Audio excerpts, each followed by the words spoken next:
Alors, je m'appelle Éric Darouzé, je suis enseignant-chercheur à l'université de Tours et effectivement, je travaille sur le frelon asiatique, le Vespa velutina ou le frelon à pattes jaunes, ça dépend quel terme, vous préférez utiliser.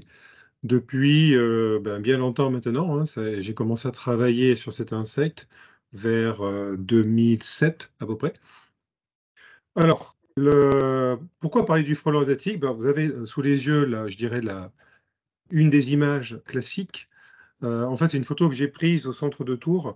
Ça, c'est un mur d'une maison, dans le vieux quartier et en fait, ici, sur la gauche, à travers ce trou, il faut savoir que dans le mur, il y avait une colonie d'abeilles qui était installée et là où on voit la problématique, c'est que constamment, on avait entre 20 et 30 frelons, ici en vol stationnaire, devant l'entrée de la colonie d'abeilles et ici, on a les abeilles qui sont en défense et les frelons, chassaient, les abeilles. Et la conséquence derrière, c'était que la colonie d'abeilles, en 2 mois, a entièrement disparu. Donc ça, c'est l'image, classique du problème lié au frelon asiatique, mais vous allez voir, c'est le sommet émergé de l'iceberg. En fait, on a bien d'autres problèmes et c'est pas uniquement les abeilles. Voilà. Alors quand on parle d'invasion biologique, c'est-à-dire d'espèces invasives, donc le frelon asiatique, c'est une espèce invasive, hein, c'est un frelon qui est normalement localisé en Asie du Sud-Est. Donc on va du Népal, de la Chine jusqu'à l'Indonésie, où il y a différentes, morphes, de ce frelon, de cette espèce Vespa velutina et l'animal a été introduit, on va dire, par accident en France vers 2004 probablement et depuis la population invasive s'est bien installée en Europe de l'Ouest et on retrouve le frelon sur tout le territoire français. On le retrouve aussi au Portugal, dans le nord de l'Espagne et également dans le sud de l'Espagne, mais pas au centre. On le retrouve dans le nord d'Italie, en Suisse, en Allemagne, en Belgique, aux Pays-Bas, et également au Royaume-Uni, c'est-à-dire Angleterre, Écosse et depuis, 1 an et demi, également en Irlande. Et l'animal continue à étendre, son aire de colonisation, si je peux dire, sur toute l'Europe, doucement, année par année. Alors quand on parle d'invasion biologique, en fait, c'est l'introduction fortuite ou volontaire, parfois ça arrive, d'une espèce, exotique, c'est-à-dire qui vient d'ailleurs, sur un nouveau territoire et cette espèce, on a donc une population invasive qui peut s'installer et prendre possession de ce territoire et du coup, entraîner ce qu'on appelle une invasion biologique. Alors, le transfert d'espèces vivantes, d'un territoire à un autre est très courant. Ça existe depuis que la vie, existe sur terre. Sauf que là, on parle d'introduction d'espèces non pas liées à leur capacité propre, intrinsèque, de coloniser de nouveaux territoires, mais c'est le transfert d'espèces vivantes par l'être humain. Et une fois que ces espèces sont, positionnées sur un nouveau territoire, elles peuvent parfois poser des problèmes, parfois non, hein. On a des espèces qui, bon, si on ne fait pas vraiment attention, on ne les voit même pas d'ailleurs, je dirais, mais d'autres peuvent poser des problèmes et en général vont poser des problèmes dans 3 domaines. Soit toucher à notre économie, aux activités humaines, soit toucher à la santé des individus, santé des êtres humains, voire même santé des animaux d'élevage. Et troisième possibilité, ça peut aussi impacter l'environnement, notamment la biodiversité et des aspects écologiques. La plupart des espèces invasives que l'on connaît, il y a à peu près plus de 12 500 espèces invasives en Europe, depuis qu'on remonte jusqu'au Moyen Âge. Et bien, toutes ces espèces peuvent, dans leur grande majorité, poser quelques soucis, soit à l'un ou l'autre de ces 3 domaines, soit parfois à 2 domaines, mais rarement aux 3. Eh bien, le frelon asiatique, lui, malheureusement, il touche aux 3 domaines, comme je vais vous le montrer. En tout cas, en fonction des données, que l'on connaît à l'heure actuelle.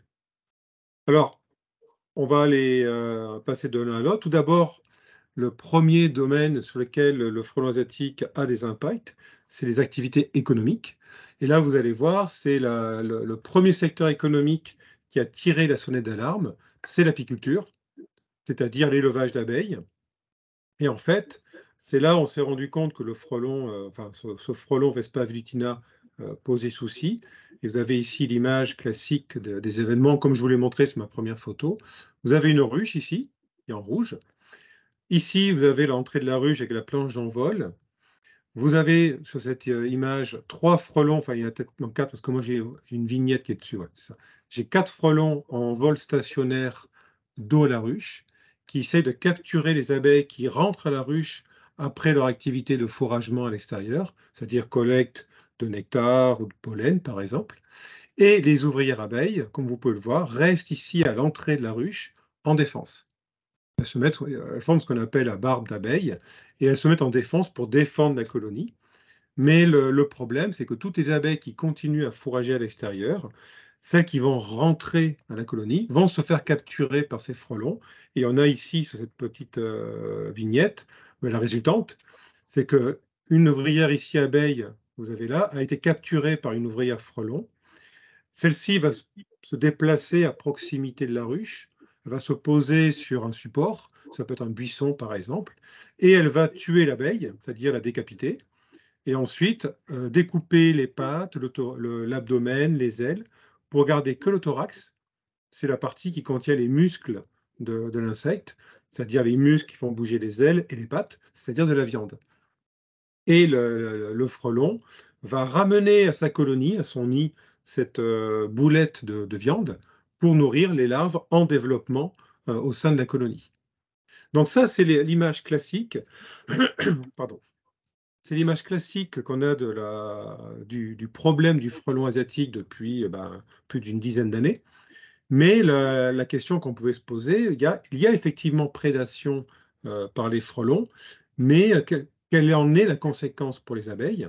Alors les apiculteurs disent depuis une dizaine d'années que les conséquences peuvent être redoutables. Ça peut entraîner le déclin de la colonie, voire même la mort de la colonie de frelons, d'abeilles, pardon. Bon, moi, en tant que scientifique, je ne veux pas me baser, même si je suis apiculteur aussi, je ne veux pas me baser sur je dirais des observations et ce qu'on peut imaginer derrière. Moi, il faut que je travaille sur des faits, donc je vais vous présenter des faits. Donc, il y a des études scientifiques qui ont été menées justement sur les impacts du frelon sur les abeilles. Alors, tout d'abord, une première... je n'arrive pas à passer mes diapos. Ah, voilà. Une première étude donc, a été réalisée en 2018 par des collègues parisiens. En fait, ils ont justement analysé ce que vous avez ici, ce que je vous ai montré juste avant, ce phénomène ici de défense des abeilles, et ils ont appelé ça le foraging paralysis, c'est-à-dire l'arrêt d'activité de fourragement, c'est-à-dire que les ouvrières abeilles, au lieu de sortir, d'aller butiner sur des fleurs pour récupérer de la nourriture, donc d'aller fourrager, en fait, restent à l'entrée de la ruche pour défendre la colonie, d'où la paralysie d'activité de fourragement. Et ce qu'ils ont montré dans l'étude, en analysant un certain nombre de colonies attaquées en comparaison avec les colonies non attaquées, vous avez ici, en ordonnée sur le graphe, l'activité relative de vol des ouvrières, en ordonnée, ici en pourcentage d'activité de vol, en fonction ici sur l'axe des abscisses, en X, le nombre de frelons qui sont en prédation devant la ruche. Et ce qu'ils ont montré, c'est que, ce que montre la courbe, c'est que plus il y a des frelons en activité de prédation, plus le nombre d'ouvrières abeilles, ce que montre la courbe descendante, c'est que plus le nombre d'abeilles en activité de fourragement diminue. Donc de manière simple, plus vous allez avoir de frelons en prédation, moins il y aura d'ouvrières qui vont aller fourrager à l'extérieur.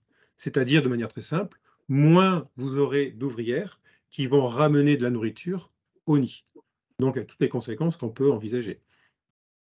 Ils ont regardé un deuxième paramètre, ce qu'ils ont appelé le homing failure, c'est-à-dire c'est l'échec de retour au nid par les ouvrières abeilles. Donc, ils ont ici ce pourcentage d'échec de retour au nid en fonction de l'activité de vol de l'ensemble des ouvrières de la colonie d'abeilles. Et là, il faut prendre le graphe comme j'ai mis ici avec les flèches rouges, c'est-à-dire que en allant sur la gauche, plus vous baissez l'activité de vol des ouvrières, c'est-à-dire plus vous augmentez la défense des abeilles, et bien plus vous augmentez les échecs de retour à la colonie.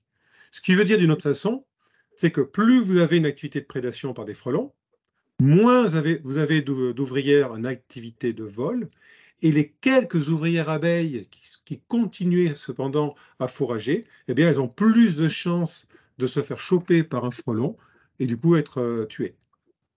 Donc en fait, cette première étude qui remonte à 5 ans, montrer un peu et démontrer scientifiquement ce que disaient les apiculteurs, c'est que plus on a de prédation de frelons, moins on a d'abeilles qui vont travailler, en fait, et plus on a d'abeilles qui se font prédater par les frelons, ce qui est un peu logique, ceci dit. Donc ça peut expliquer qu'on ait un déclin du nombre d'ouvrières au sein de la colonie. Ensuite, une deuxième étude, je ne rentre pas dans les détails dans cette étude-là, qui a été faite par des collègues, un an après, par des collègues espagnols. Ils ont regardé le niveau de stress des abeilles. Parce qu'en fait, ce comportement de défense, cette barbe d'abeilles à l'entrée de la ruche, c'était je dirais, un élément qui montrait que les abeilles étaient stressées, vu qu'elles se mettaient en défense. Ça, c'est a posteriori.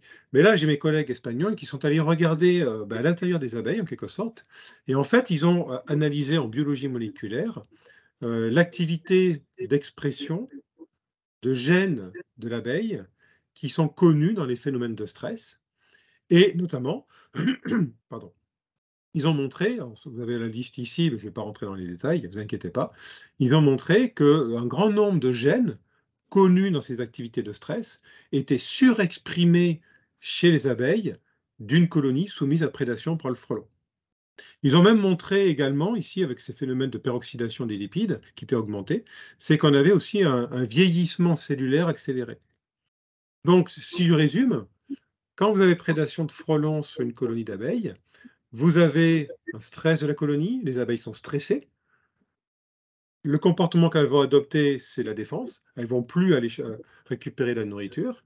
Et l'autre aspect aussi, alors ça, on le suppose vis-à-vis de l'expression de ce dernier gène ici, c'est qu'on a peut-être, je dis bien peut-être, il n'y a pas de démonstration encore à ce jour, du moins à ma connaissance, on a peut-être aussi une diminution de la durée de vie des ouvrières. Donc tout ça concourt à créer un gros problème dans les colonies d'abeilles. Alors, là, c'est les résultats qui sont connus à l'heure actuelle. Il y a d'autres résultats qui arrivent prochainement.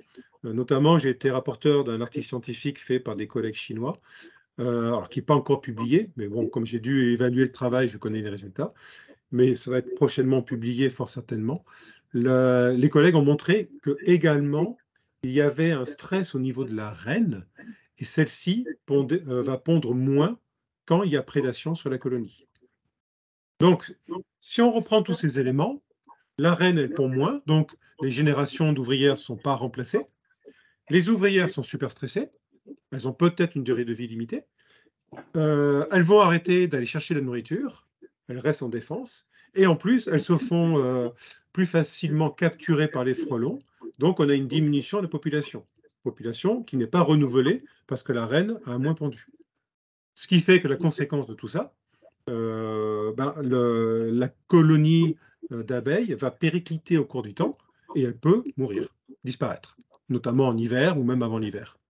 Donc là, on a un gros problème économique, en tout cas pour le secteur d'activité qui est l'apiculture, c'est que le frelon asiatique pose de gros problèmes sur la santé des colonies et a posteriori sur la production, parce que là on est sur un animal d'élevage pour une production, sur toute la production de produits de la ruche comme le miel, la propolis ou la gelée royale, évidemment. Donc là, on a un gros problème dans ce secteur.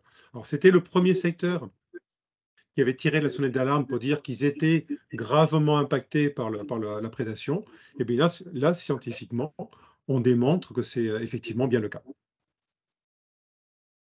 Là, je vous présente une autre étude qui a été publiée l'année dernière par mon équipe.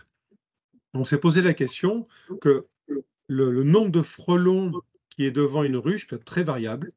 Vous pouvez avoir un frelon en prédation, comme jusqu'à 30 frelons en prédation sur une ruche. C'est la toute première photo que je vous ai montrée, rappelez-vous. Eh bien, on s'est posé la question, c'est est-ce que tous ces frelons proviennent d'une seule et même colonie ou peuvent provenir de plusieurs colonies? Parce que si on a affaire à plusieurs colonies qui viennent chasser sur le rucher, vous imaginez fort aisément que ça va entraîner des conséquences plus redoutables au niveau des ruches. Et même, je dirais, en termes de lutte par l'apiculteur, ben, c'est une donnée importante à déterminer, à savoir s'il va avoir une colonie à chercher pour la détruire ou chercher plusieurs colonies. Donc, intuitivement, on a des endroits où on peut avoir jusqu'à, si je vais en Galicia, en Espagne par exemple, on peut avoir jusqu'à 20-25 colonies au kilomètre carré. Donc si au milieu vous mettez un rucher, on peut aisément supposer que toutes les colonies vont chasser au même endroit.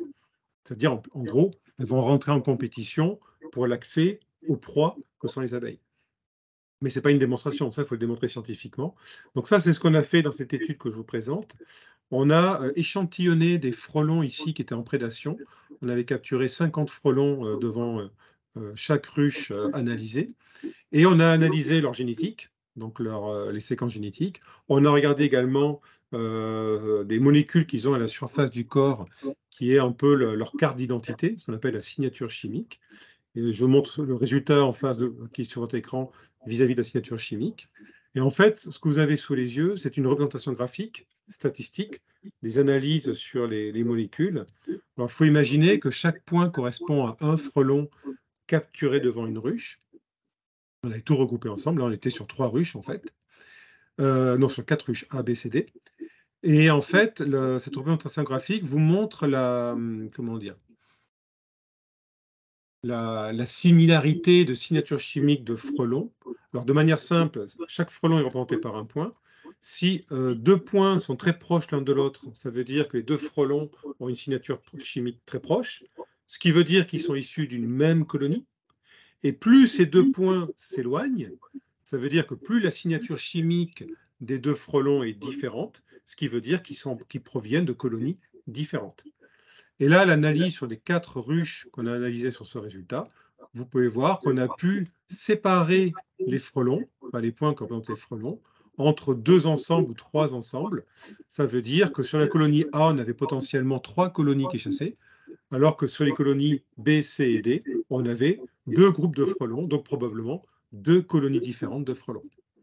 Donc là, on avait démontré scientifiquement que les frelons issus de plusieurs colonies peuvent chasser sur les ruches. Et comme vous le comprenez facilement, plus il y a de frelons qui chassent, plus il y a de colonies qui chassent, on va dire, plus les conséquences sont redoutables pour les abeilles, ce qui participe grandement, en tout cas, à leur déclin. Donc là, on a le premier effet néfaste des frelons en termes économiques, c'est un impact négatif sur l'apiculture, sur nos populations d'abeilles, et donc la conséquence est sur la production de miel, par exemple. On a un deuxième secteur économique qui est touché. Alors là sur comment dirais-je, sur l'image, hein, c'est un montage photo, ne vous inquiétez pas. Mais en fait, c'est ce qu'on a dans certaines places de marché, notamment dans le sud-ouest, en Dordogne. J'ai pareillement aussi dans le sud de l'Indre-et-Loire où je suis. En fait, sur les places de marché, vous avez des étals de viande et de poisson. On va avoir dans ces zones-là des frelons qu'on retrouve en quantité sur les morceaux de viande et de poisson. Alors ça, c'est lié à une chose toute bête, c'est que ce que vous avez ici dans ma petite photo intégrée, là, c'est une photo que j'ai prise dans mon jardin. En fait, c'est un cadavre de pigeon, et vous aviez un frelon qui était en train de grignoter la viande du cadavre de pigeon, de l'oiseau. Et en fait, ce que faisait le frelon, là, c'est comme quand il chasse les abeilles.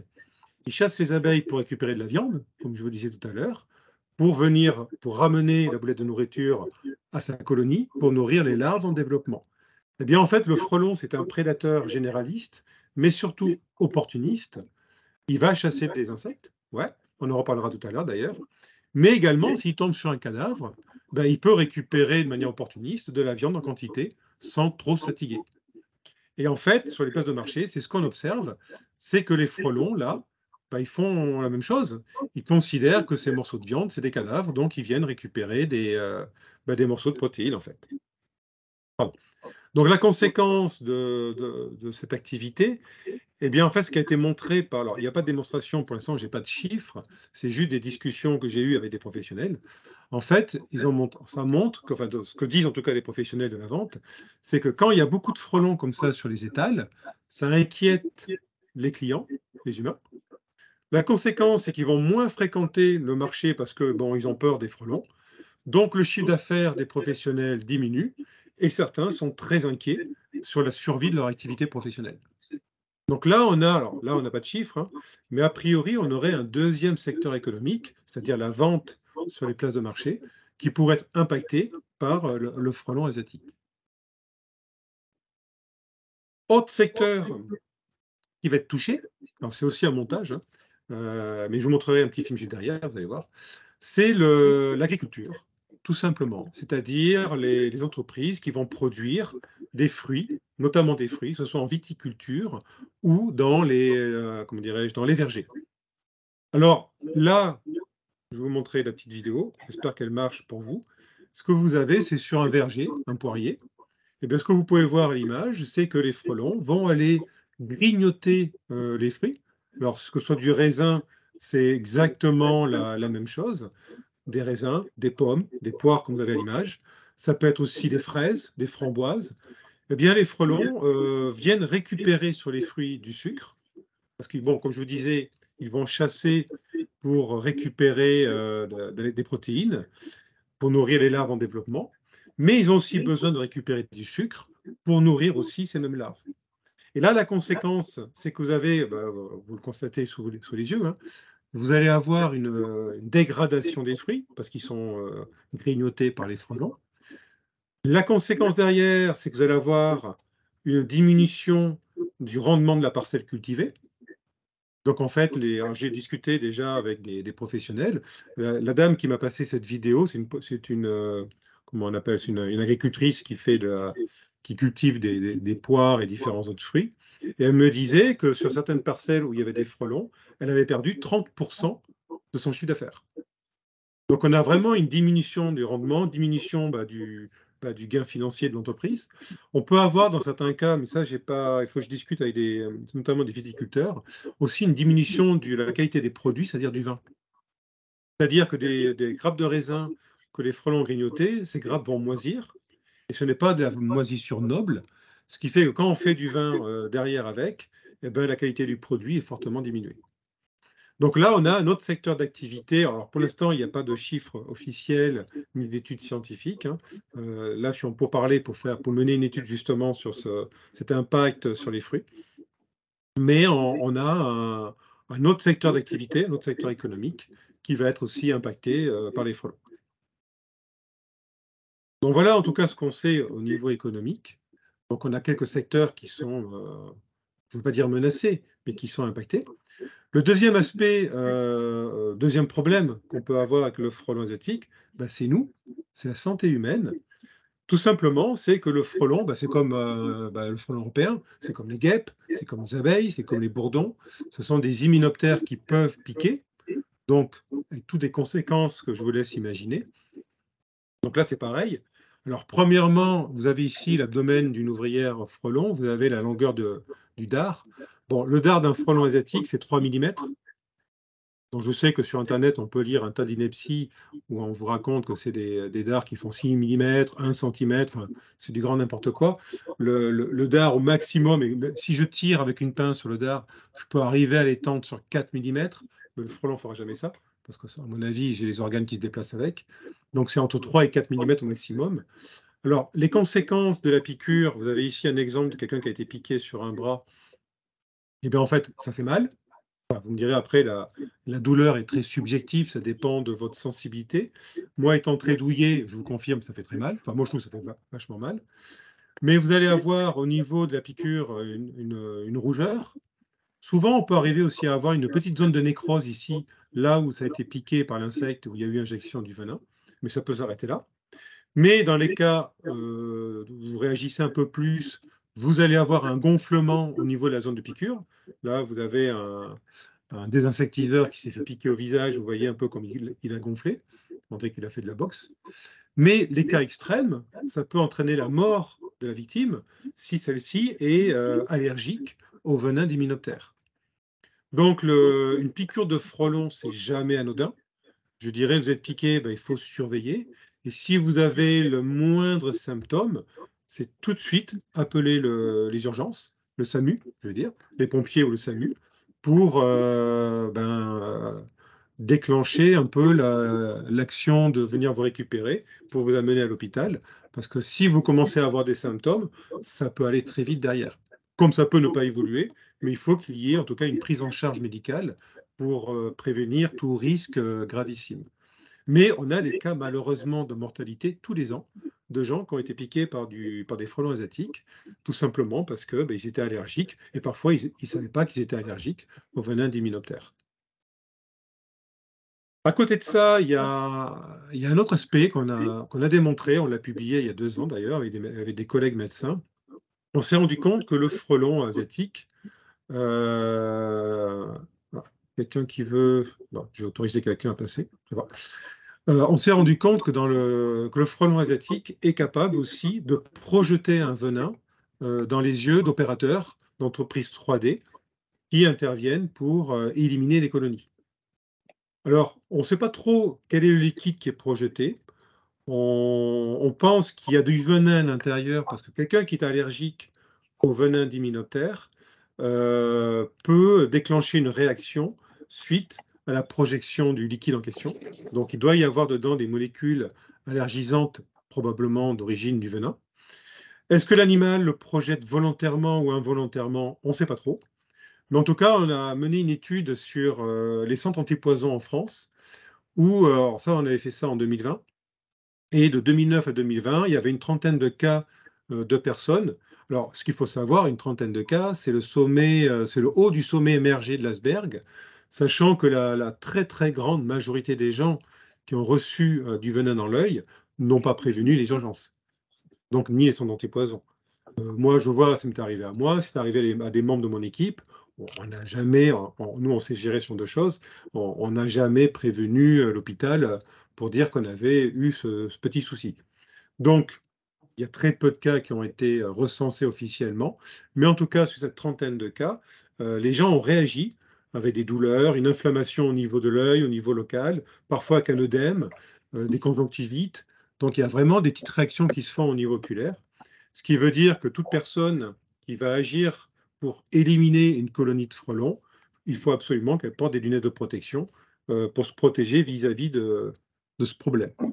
Donc là, en fait, on avait montré que le frelon, outre les piqûres, pouvait avoir aussi ce type de problème par projection d'un liquide, agressif, dans les yeux. Donc ça, c'est les problèmes, on va dire, santé humaine, qui sont connus. Alors là, on a une étude qui est en cours, on va essayer de quantifier l'impact humain en santé, mais pour l'instant, on n'a pas encore toutes les données pour en parler de manière plus élaborée.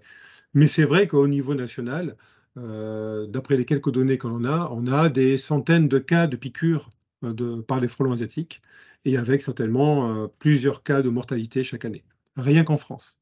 Donc au niveau européen, je vous laisse imaginer, il suffit de multiplier par le nombre de pays que j'ai cités tout à l'heure, qui sont certainement impactés comme nous.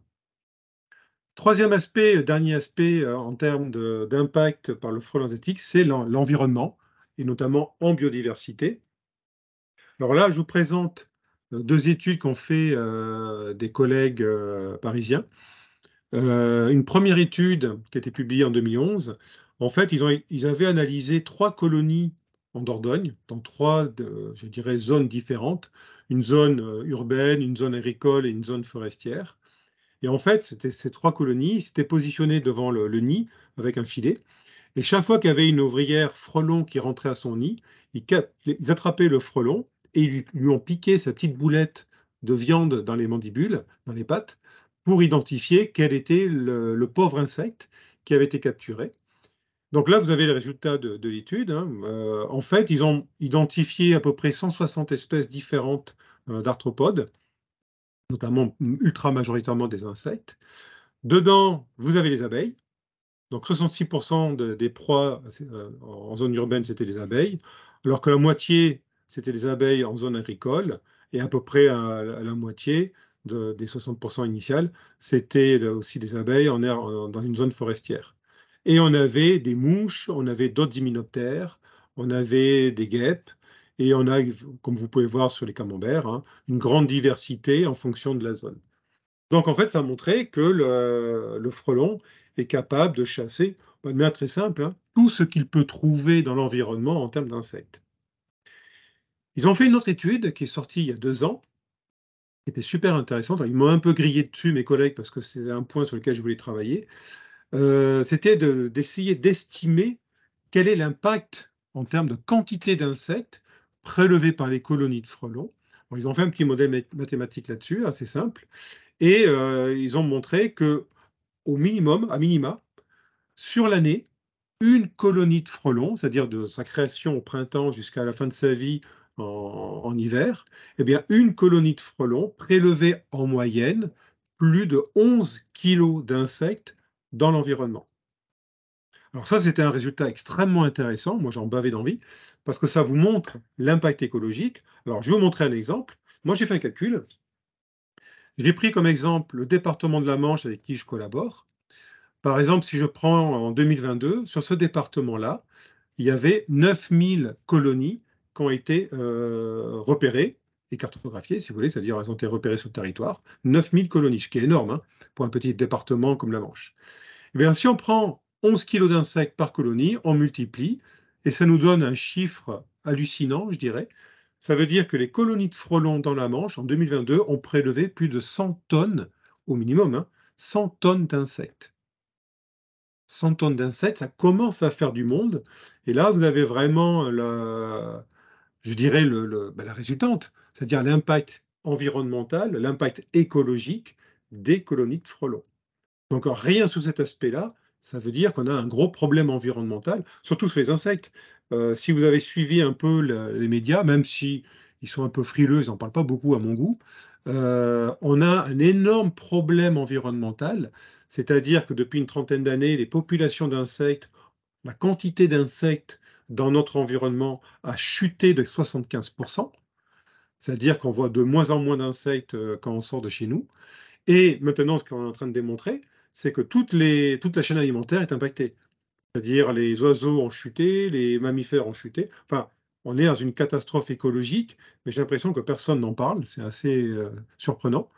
Mais en tout cas, si je reviens sur l'entomofaune, c'est-à-dire les insectes, eh bien, outre les pesticides agricoles, les activités, changement de paysage, tout ce qu'on peut faire comme activité humaine, qui impactent gravement les populations d'insectes, eh bien, le frelon en rajoute une couche. C'est-à-dire que sur la Manche, ils ont prélevé 100 tonnes, minimum. C'est entre 100 et 150 tonnes, ce qui est quand même relativement conséquent, on va dire. Donc là, c'est le premier exemple d'impact environnemental. Mais il y a une autre étude qui est sortie il y a 3 ans par des collègues espagnols qui ont montré aussi un autre impact, qui est un impact sur la reproduction des plantes, un impact indirect. C'est-à-dire qu'ils ont fait une analyse sur des parterres fleuris, en fait, qu'ils avaient c'est des zones en expérimentation, et ils ont regardé sur ces fleurs le temps de présence des insectes pollinisateurs, que ce soit les abeilles, les bourdons, les cires, enfin, il y a plein d'insectes différents. Et là, ils ont montré que le temps de visite, ici en ordonnée, des insectes pollinisateurs, en fonction s'il y a présence, ce que j'ai représenté sur mon petit schéma ici, s'il y a présence de frelons, eh bien en fait, ce temps de présence des insectes chutait drastiquement. C'est-à-dire que quand il y a du frelon sur les fleurs, soit les insectes se font capturer, du coup ils sont éliminés par les frelons, soit ils voient le prédateur et hop, ils se tirent, ils vont aller butiner d'autres fleurs, en tout cas ils quittent cet environnement dangereux pour eux pour aller ailleurs.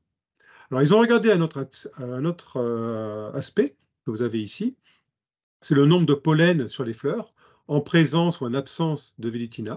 Eh bien, ils ont montré qu'en présence de Velitina, il y avait moins de pollen distribué, positionné sur les fleurs. C'est-à-dire qu'en fait, c'est qu'en présence, ce que je vous disais un peu à l'instant, c'est qu'en présence du frelon asiatique, le phénomène de pollinisation par les insectes pollinisateurs chute, enfin chutait drastiquement, ce qui veut dire que ça a impacté la reproduction des plantes. Donc ça veut dire, c'est ça qui peut être aussi inquiétant, c'est qu'on peut avoir une moindre reproduction des plantes à fleurs, donc on va avoir peut-être une diminution de la biodiversité florale.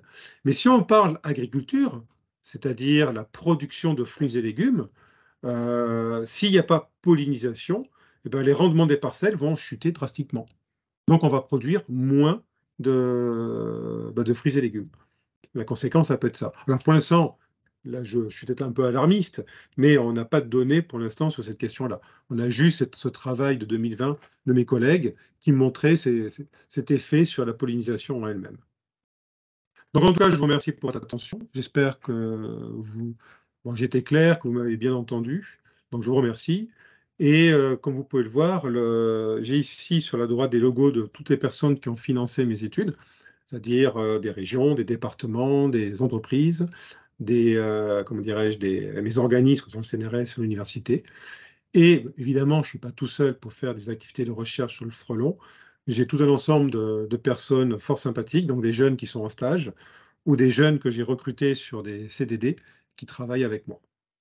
Donc merci pour votre attention et si vous avez des questions, bah, je répondrai avec plaisir à celles-ci.